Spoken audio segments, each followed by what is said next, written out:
Hello guys, ഞാൻ ഇന്നൊരു unboxing video ആയിട്ടാണ് വന്നിരിക്കുന്നത്. അഗാരോയുടെ മൾട്ടിപർപ്പസ് കിറ്റിൽ വിത്ത് സ്റ്റീമർ. ഇത് ഞാനിപ്പം മേടിച്ചിട്ട് ഒരാഴ്ചയായി. ഞാനിത് ഒരാഴ്ചയായിട്ട് ഞാൻ ഉപയോഗിച്ചിട്ട് അതിൻ്റെ റിവ്യൂ പറയാമെന്നും പറഞ്ഞുകൊണ്ടാണ് ഞാനിത് ഇത്രയും താമസിച്ചത്. ഞാൻ ഇതിൻ്റെ ഓണസ്റ്റ് റിവ്യൂ പറയാൻ പോവുകയാണ്. ഇത് കണ്ടോ, ആദ്യമായിട്ട് ഇതിൻ്റെ കൂടെ എന്തെല്ലാം ഉണ്ടായിരുന്നെന്ന് നമുക്ക് നോക്കാം.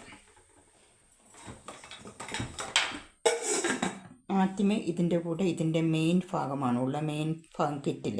ഈ കിറ്റിലിൻ്റെ അകത്ത് നമുക്ക് സാധാരണ പാല് തിളപ്പിക്കാനും അതിനൊക്കെ അല്ലേ പറ്റത്തുള്ളൂ. ഇതിൽ പാല് മാത്രമല്ല, നമുക്ക് ഫുഡ് ഉണ്ടാക്കാനോ നെയ്ച്ചോറ് അങ്ങനത്തെ കുറഞ്ഞ അളവിൽ നമുക്ക് ഉണ്ടാക്കാൻ വേണ്ടി ഇത് സാധിക്കും. പിന്നെ ഇതേണ്ട ഇതിനൊരു ട്രാൻസ്പെറൻറ്റ് ലിഡുണ്ട്, കണ്ടോ, ലിഡുണ്ട്. പിന്നെ ഒരു 2 പവർ ബട്ടണാണ് ഇതുള്ളത്. ഒന്ന് ഇങ്ങോട്ടൊന്ന് 2, പിന്നെ ഇത് 2, പിന്നെ ഒരു ഓഫ് ബട്ടണുമുണ്ട്. പിന്നെ ഇവിടെ ഒരു നീല ലൈറ്റ് കത്തുന്നുണ്ട്, നീല ബൾബ്, ഒരു ചെറിയൊരു ലൈറ്റ് ഇൻഡിക്കേറ്റർ പോലെ അത് കൊടുത്തിട്ടുണ്ട്. അതിലാണ് ഇതിൻ്റെ ഇത് വരുന്നത്. പിന്നെ ഇതിൻ്റെ നല്ല സ്റ്റീലിൻ്റെ ഇതിലാണ് അതിൻ്റെ ഉള്ള് നല്ല വിസ്താരമുണ്ട്. അതുകൊണ്ട് ഇതിൻ്റെ സ്റ്റീലിൻ്റെ ക്വാളിറ്റി ഇതിൽ മെൻഷൻ ചെയ്തിട്ടുണ്ട്.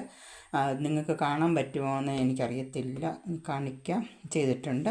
പിന്നെ ഇതിൽ മാക്സിമം മിനിമം ലെവൽ അതും ഇതിൽ സെറ്റ് ചെയ്തിട്ടുണ്ട്. നമുക്ക് വെള്ളം ഒഴിക്കാനുള്ള അതും ചെയ്തിട്ടുണ്ട്. അതാണ് ഇതിൻ്റെ മെയിൻ സാധനം. ഇതാണ് മെയിൻ. ഇതിന് ഒരു ലിഡുമുണ്ട്. പിന്നെ രണ്ടാമത്തെ നമ്മുടെ അക്സസറീസ് എന്നാണെന്ന് നോക്കാം. ഇതിൽ സ്റ്റീമർ. ഈ സ്റ്റീമറിനും നമുക്ക് ഈ ലിഡ് തന്നെ അടച്ചാൽ മതി.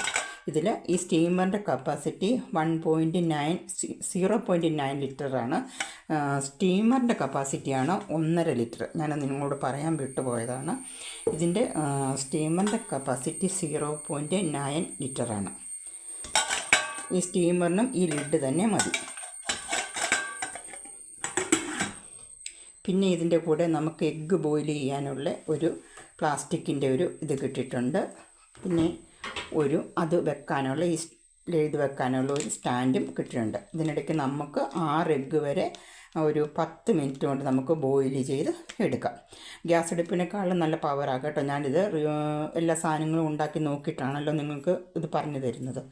പിന്നെ ഒരു പ്ലാസ്റ്റിക്കിൻ്റെ ഒരു ചെറിയ ബൗളുണ്ട്. ഇത് കേക്ക് ഉണ്ടാക്കാനും പിന്നെ നമ്മൾ ഫ്രൈഡ് റൈസൊക്കെ വെച്ചിട്ട് നമ്മൾ സെറ്റാക്കി നമ്മൾ പ്ലേറ്റിൽ ഇങ്ങനെ കമത്തി വെക്കത്തില്ലേ, അതിൻ്റെ പവറിന് ഇതിന് വേണ്ടിയുള്ളൊരു ചെറിയൊരു പ്ലാസ്റ്റിക്കിൻ്റെ ബൗളും ഇതിൽ കൊടുത്തിട്ടുണ്ട്.